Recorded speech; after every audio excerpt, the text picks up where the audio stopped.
like Ciarkowski's keeping his hand, and I think well, Alexandre is resolving his mulligan to 6 at the moment. yeah, we will update the names in a minute. Yeah, it looks like we've got some relics from the last feature match that we had in round 9, but we'll get that straightened out in just a minute. Okay, there we go. Aha. Beep, boop, beep. Put in the name. Yep. Mulligan to 6. There's at least one Tron land. And 6 looks weak. Star.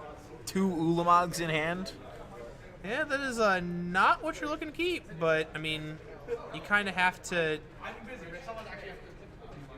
some stuff here. Well, at least the start here does have some potential. If he can draw a land either in his draw step or off of the star, he can go land and then scrying for another piece and then map for the last piece.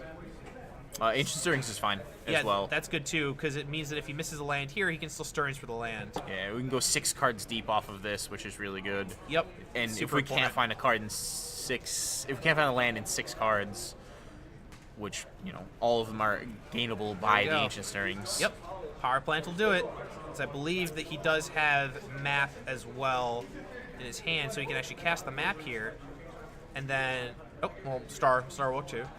Shout out to our wildly mismatched Tron lands, a black border foil and a white border. Hey man, maybe he's just on his way to foiling out the deck, and he's just not quite there yet. You never know. I think we're in the wrong direction at the moment. This is a nice turn for Master Andrew. of Ethereum, Signal Pest coming across for 1 point of damage. Turn 2 as well. That's, particularly strong. Oh, there's this natural Tron here. Jeez. I wonder if he's even going to play it. He might not. He might just, he's just like, oh, look at me, I'm so lucky. Yeah. Definitely commenting on how erroneously lucky he is in this situation. Yeah, right. Oh, looks like he's going to probably add green here and cast old Sylvan Scrying. Yep. I like the Sylvan Scrying because the 2 cards in our hand that are the payoff cards are the Ulamogs. Yeah. So, if he can just cast those on back-to-back turns. Yeah, Alexandre really needs to get to 10 mana, and he's going to next turn. So unless Andrew's play is more explosive than the first 2 turns have been, this Ulamog's going to come down and just it's how wild, really take over the board. How wild is it that Andrew has turn 2 Master of Ethereum, and it might not be enough. Wait, what? Hold up. Wait a minute. No. You can't play that yet. Yeah.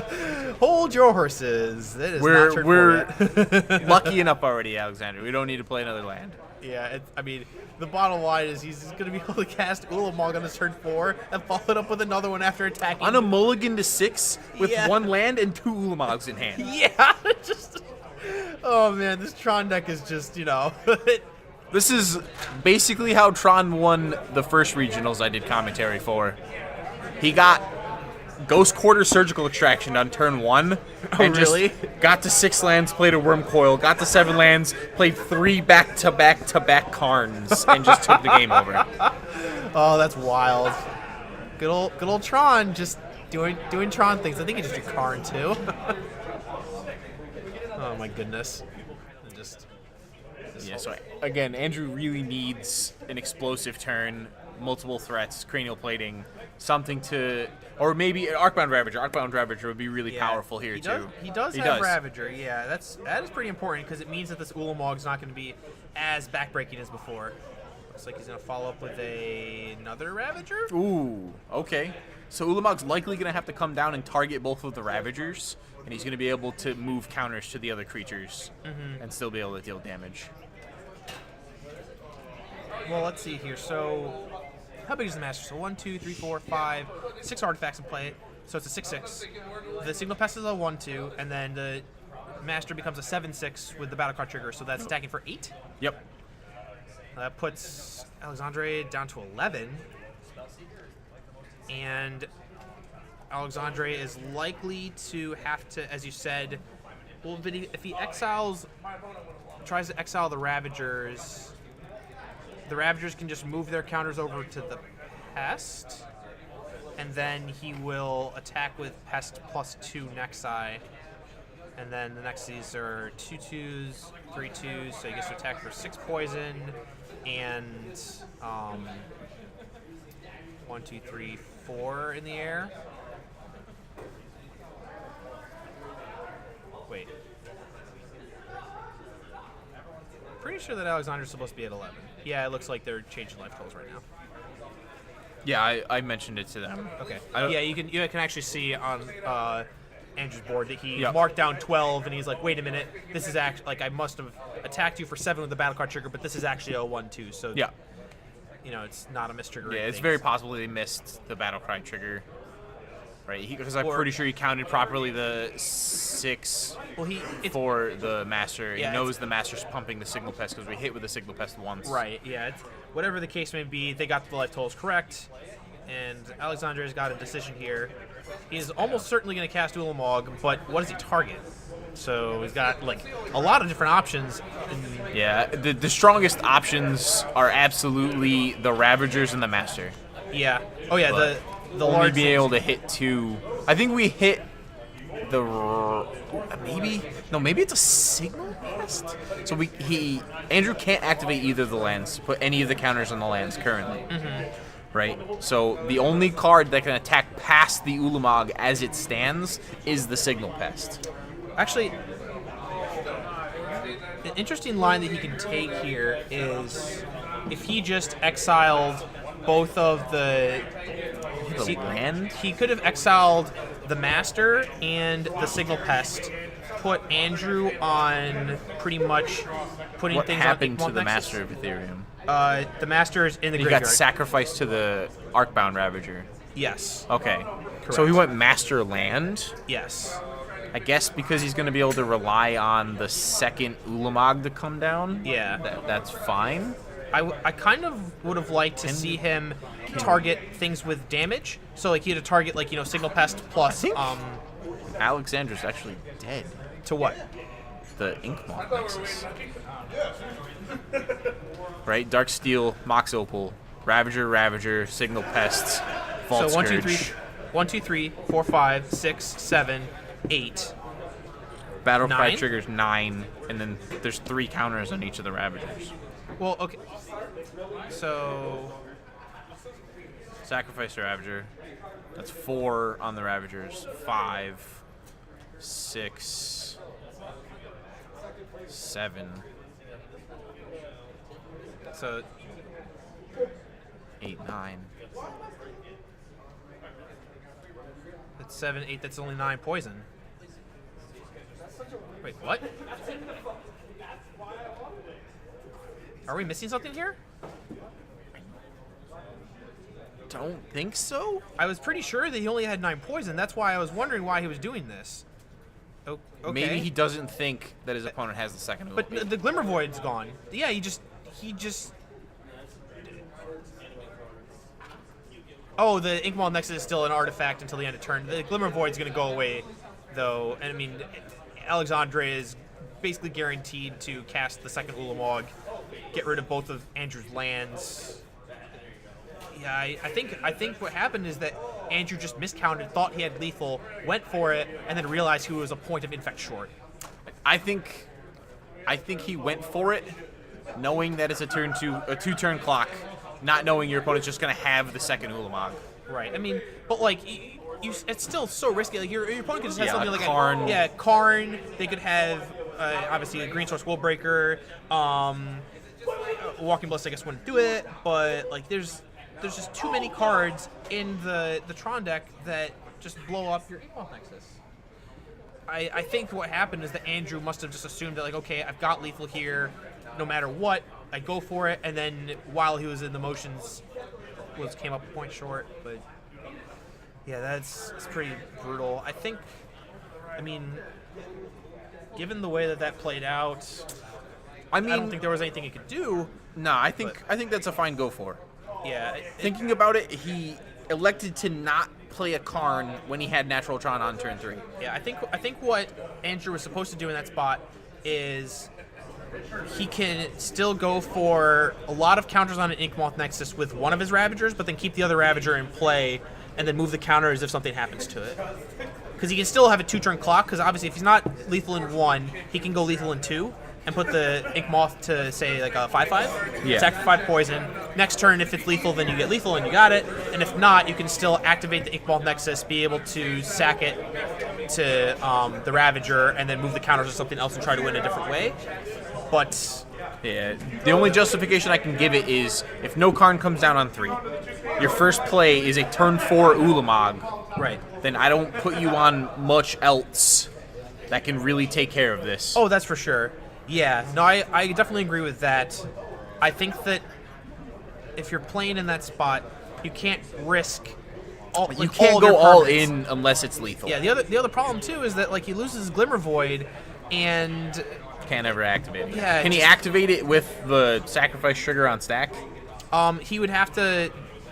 So it triggers at the end of each turn if you control the artifacts. End of each turn? Yes. Okay. So with the way that he played that game, the Glimmer Void would go away at the beginning of Alexandre's end step. Yeah, at the beginning of the end step, if you control no artifact, sacrifice. Right. Glimmer Void. So the way that he played it is he dealt 9 infect Yeah, so to he- Alexandre, and then would have lost his Glimmer Void. So he would have had an Inkmold Nexus with no other mana sources. I don't even think he had an extra land in his hand either. So he would have had to have drawn I don't a think land. he had a hand. Yeah, so like it just basically Maybe one card. Yep. So Yeah, I'm pretty sure he went for it, missing a point of lethal. right. I think he had it similar to how I thought it, because there was enough artifacts that I could Right. have fathomed the idea. Yeah, that's the thing. You gotta make sure you count. He actually countered it too, and I think that he must have just misevaluated something. It happens. I think that, let's see. So if he sacks to like a Ravager and then moves the counters over there. No, but that's the same. Yeah. Whatever way things played out, Alexandre is the winner of game number 1. So we go to game 2.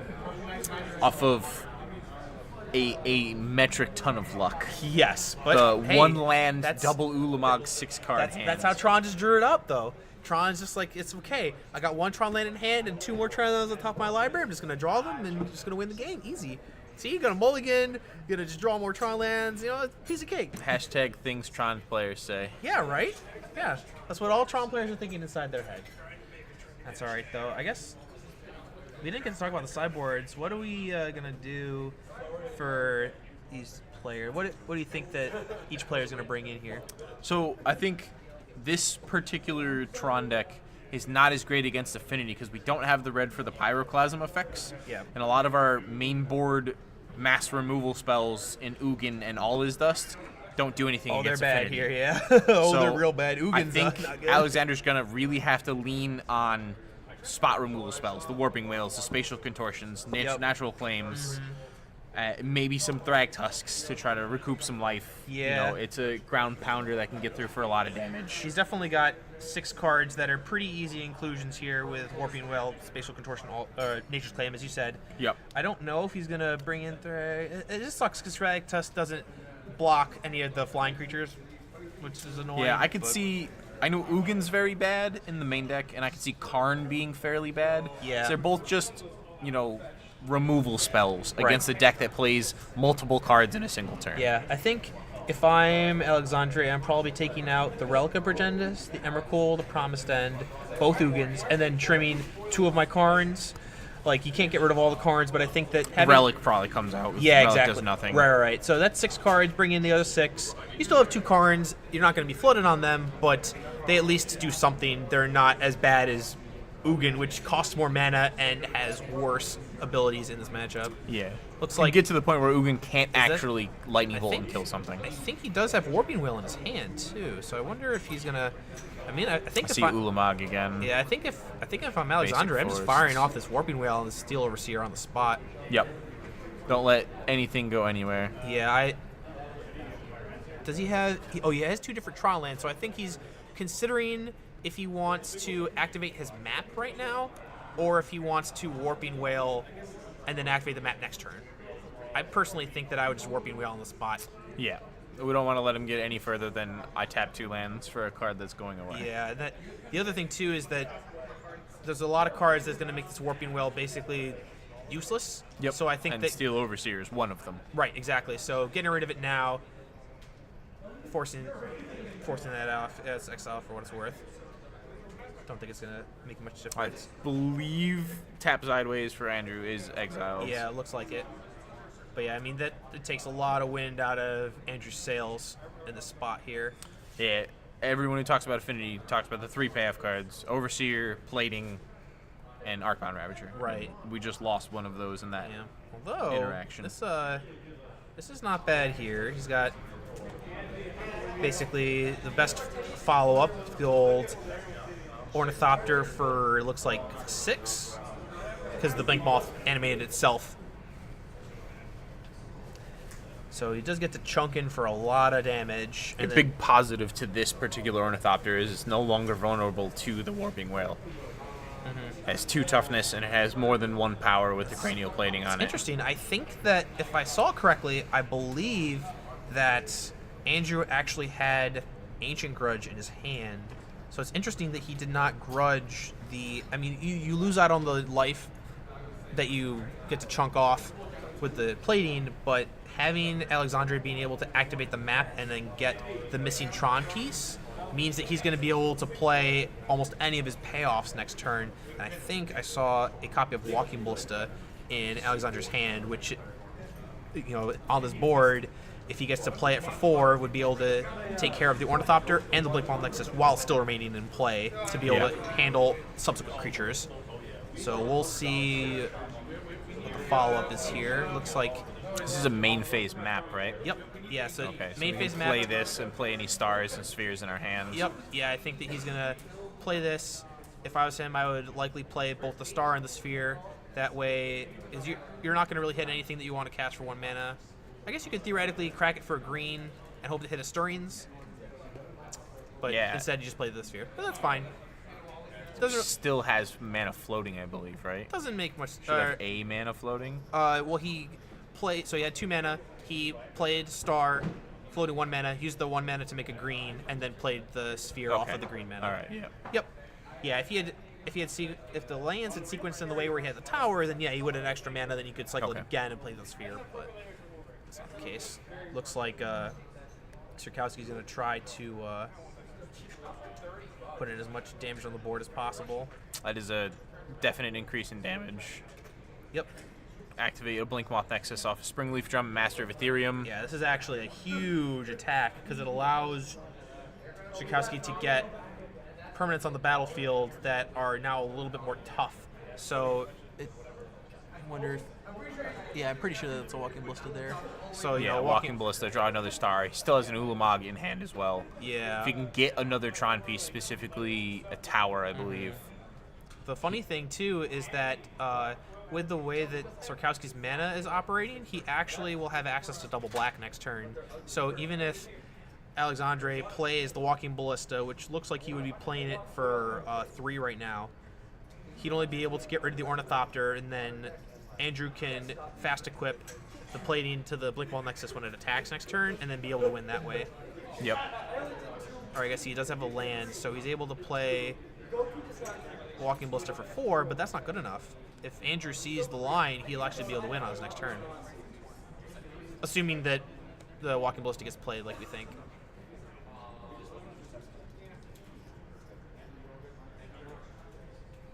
Is he trying to draw into something else? I guess it's possible that Alexandre sees that he's basically dead to the cranial plating and he's trying to draw into something else, but yeah, if Andrew sees it, this will not suffice. Let's see if Andrew finds the winning line. Does Master of Ethereum give +1/+1? Yes. Okay.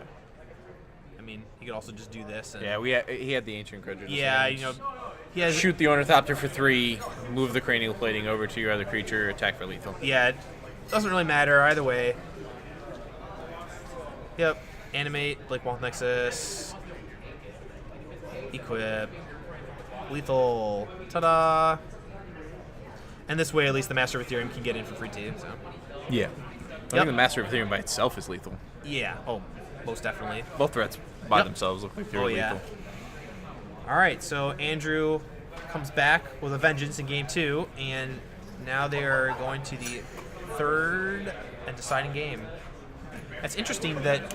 So Andrew still won that game, Looking back, though, if he had cast that Ancient Grudge on that map, he would have just unbelievably easily won that match. He would have taken a turn off of plating against Alexandre, but Alexandre would not have had Tron for the entire game, so Alexandre would have been able to cast a Walking Ballista for 1. Yeah, he did miss a bunch of his land drops. Yeah. And the one that he did hit was just a forest. Yep, exactly. So, I mean, that obviously Andrew's line won in the end still, but it would have been interesting to see if he had cast Grudge on the map instead on that one turn. He probably would have won maybe a turn sooner. Yeah, I think maybe not a turn sooner, but he would have been able to walk away basically unscathed for the entire game. Yeah, he would have had no challenge in winning versus, like, Walking Ballista possibly beating him if he did not have Master of Ethereum. But yeah, the Walking Ballista really just comes down and as a 1-1, maybe a 2-2 if we've drawn a couple lands. Right. For real. All right, so Alexandre does get the nice bonus of being on the play for Game 3 is pretty huge for him. I mean, Yep. Modern is a format really, really defined by play draw. yeah, for real. Let's see what Alexandre's opener looks like. Man, all these foil cards are hard to figure out, even though I play with foils in every format, so I can't really say anything. I think we had a Walking Ballista up front and a couple of spells, but it didn't look like the lands lined up all that well. Yeah, it doesn't in the look Tron like it. deck. Yeah, that's the only thing. Obviously, like when you're foiling out Tron, you would like to have foil Tron lands. I actually, at least from my perspective, I kind of like having the Antiquities versions because it means that whenever I'm looking for Tron lands, it's like the non-foil lands, and I can very easily pick out which ones I have, but I'm looking at a hand, and I don't get confused as often. I mean, obviously, like some people prefer just have like all foil or all not foil or whatever. Or I think mishmash or having whatever. like each Tron land being wildly different than the others would be nice. Like having your power plants all foil, having your towers be all white bordered, and having your mines be all like from a Antiquities or something. Man, like that would have be... them be all wildly different, so they're Dude. even easier to find. Oh, I'm just getting a headache thinking about looking at those. Oh man, but yeah, that would be really funny. I do agree. All right, this hand is way more It's like acceptable. both players going to 6. I see a Stirrings, and I believe 1 to 2 lands. It looks like Stirring Star, a tower, a mine, and I think either a Wormcoil or Walking Ballista, and then another card that I could not quite make out. But obviously, Morissettee has a pretty easy first couple of. Your first few turns are pretty linear. Yep. Play a land, play a mana enabler of some form, star, sphere, map, and Sylvan's Crying. Yep. Yeah. Or Ancient Stirrings. Right. Yeah, and he, regardless of what's on top of his deck, he can very easily just play the star next turn, make green, use the Stirrings, look for that missing Tron piece. If he finds a map that also functions as the missing Tron piece, so he has a lot of looks for exactly what he needs. And if one of the cards in his hand is Walking Ballista, that's one of the best hits that he can possibly get as far as payoffs go. Yeah, that's a card I really like on both sides of the Tron search. Looking for and already having Tron. Like, your Walking Ballista's still going to be able to be played, maybe chump block a Memnite, shoot something else. Oh yeah, for sure. Yeah, it's so powerful. Yep. Turn 1, Tower Star, and I think that he scryed his card to the bottom. Looks like Ciarkowski is starting off with Memnite and Volto Scourgio. That's pretty okay for one land. Mm-hmm. No, that's a reasonable start on Mold 5, and that is a. God, I can't quite tell what that is. I'm just wondering, are those Expedition Wormcoils? Is that what those cards are that I'm thinking of? Maybe. Because I keep looking at a card in Alexandre's hand and not knowing what it is, but I think it might be a one of the masterpiece Wormcoils. Wormcoil engines. Yeah, that would make sense. Wait, was the other card in his hand the mine? Yeah. Yep. All right, so he's gonna have turn 3 Tron. He found the missing piece. As they always do every time, right? Every time. Every single I think time. what Alexandre needs to do in every single one of his games is just mulligan to 6. Yeah, he just wins all of them. Both of his mulligans to 6 have been very, very good. Andrew certainly has a good start for almost a 5, though. He's got a bunch of creatures, Ravager to be able to handle anything that... Any like the spot removal style cards that Alexandre could play. Karn, Ugin, I wonder...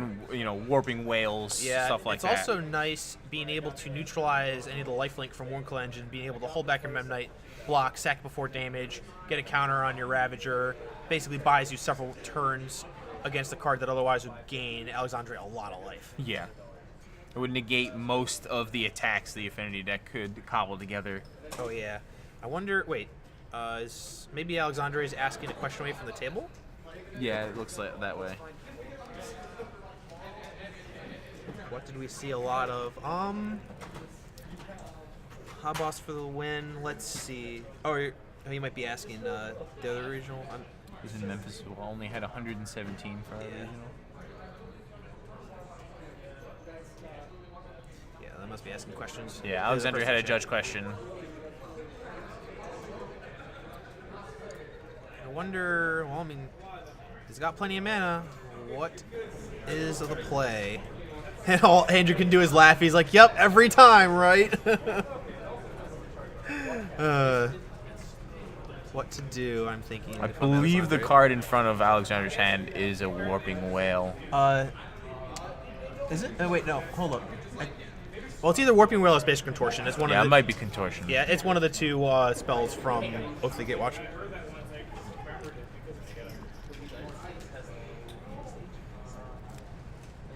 What is he doing here? Okay, so he's gonna... Spatial Contortion targeting the Arcbound Ravager. Yep. This is interesting. If I'm Andrew, I'm just letting it resolve and just moving the counter. I'm not gonna do anything extra, especially in this spot here. I'm short on resources. Really? Okay. I feel like if I'm Andrew in this spot, I would much prefer to just move counters to the Ornithopter and keep all my threats spread out. But I guess I mean, in this spot, he does get to stop another Spatial Contortion. What's that card? Is that a masterpiece of some form? What the hell is that? Oblivion Stone, maybe? Oh, you're right. Okay, yeah, it's an Oblivion Stone. Oh, that's brutal for Ciarkowski. That means that his next turn, he's just gonna lose both of the creatures. Oblivion Stone. Yeah, you're right. Oh man, yeah. So that's the masterpiece that we were trying to decipher in his hand. Yeah, it looks like the other copy of the masterpiece is another Oblivion Stone. Okay. So double Oblivion Stone versus the Affinity deck. Right. Yeah, it seems pretty good. Fairly decent, I'd say. I mean, honestly, in this spot, I think what I do is pop the stone, get rid of both the creatures, play a Walking Ballista for 2. Allows you to be able to handle either man-land while sticking around, and then he'll have access to 9 mana next turn, so we can activate it twice, and he's just gonna have all the creatures locked down for the rest of the game. I don't think that Andrew can come back from this. I don't even think there's a card in Andrew's deck that he can really use to beat him. Now, I think if Alexandre gets a little too feisty here and wants to use the Walking Ballista against the Memnite, it's very possible that Andrew can cobble together something with his man lands. But I think you just want to untap. You have 3 Fortron lands, I think? Yeah, so we have 9 mana available. I mean, honestly, this isn't going to matter that much. I think that this game is going to end in Tron's win, but in spots like this, you don't really want to just unload your counters just willy-nilly. What you really want to do is load up the Walking Ballista with all the counters first, go to combat, get in your combat damage, and then use the counters post-combat to be able to clear out whatever creatures you need to clear out. Yeah. You get in more damage that way. You don't waste your... You can use the counter at any time. You don't need to use it during your end step or during your opponent's end step or anything like that. A lot of players tend to think that, okay, I'm going to use my instant speed abilities during my opponent's end step because that's the most opportune time. That's not actually the case in a lot of spots. Often you just want to go to your own turn and then use it when it's most advantageous, not just because it's the end of your opponent's turn. Yeah. But in this spot here, I mean, Ballista is just going to accrue counters until it takes Ciarkowski all the way down to 0 life. Yeah. Walking Ballista, as we said, very important in this matchup early, very important in this matchup late, and Alexandre has an Oblivion Stone and an Ancient Stirrings to be able to clear up anything else that pops up. Yeah. Stone being able to clear away problematic permanents, Ancient Stirrings to be able to find a World Breaker, clear up one of the lands if he wants. Yeah.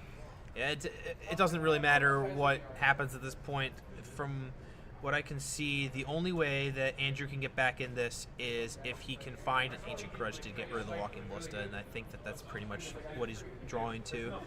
If he doesn't draw Ancient Grudge, I don't think he can win. Or I guess there's a Wear Tear, so that's another card he could draw. But without drawing a Shatter of some sort for the Walking Ballista, I don't think he can win.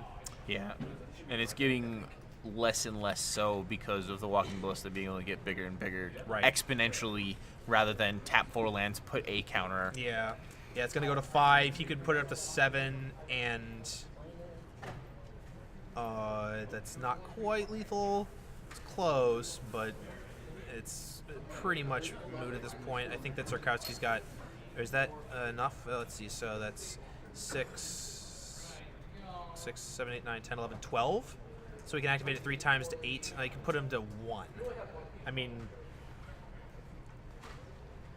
Yeah, I just attack for 8. Yeah, I don't really see. Let him do what he needs to do, and then. Yep. Don't really see a world where he can lose this one. 6. Yeah, he is. As long as the life totals are correct right now, he is a point short. Yeah. Attack for 7. Put your opponent to 10. Actually, turns out if he did not just blow up that Mem Knight earlier in the game, he might have actually had lethal this turn. Yeah. But the Mem Knight is possible to have been blocked. The Walking Ballista at some point. I mean, that's true, but like Ciarkowski in a lot of spots, I mean, like he could theoretically block the Walking Ballista, but like I don't think he is. I mean, if he did block, then he's like, okay, sure, I just have an extra counter on here. Like instead of using the counter to get rid of the Mem Knight, he just attacks, it blocks and it gets eaten in combat, and then the subsequent turns when he attacks with Ballista, he attacks for more and more and more. Yeah. Which also would end the game faster. So. Yeah, we needed some form of, like you said, a Shatter or a Disenchant effect, get the Walking Ballista off the table, take a few more points of damage from the counters that are currently on it. And yeah, I think that Andrew at that point, once Ballista was in play, he was pretty much on a 3-outer, and unless he hit, and which he didn't, then that Walking Ballista converted to win for Mono Green Tron. So I guess we're probably going to wait until the semis start to get the next match. Yeah, it looks like all the matches have finished. Really? Yeah, that's what I was just told. Oh, wow. That's kind of nice. I mean, that was actually pretty fast. Yeah, I feel like a lot of what we said about the top 8, there was a lot of really quick, pretty linear decks. That's true, yeah. The Scapeshift deck being one of the slower end linear decks, but still be able to win matches fairly quickly. Affinity wins very quickly. Right. Hollowin can win very quickly. The only decks I think we really touched on that were on the slower side were the Mardu deck and the Jeskai deck. Yeah.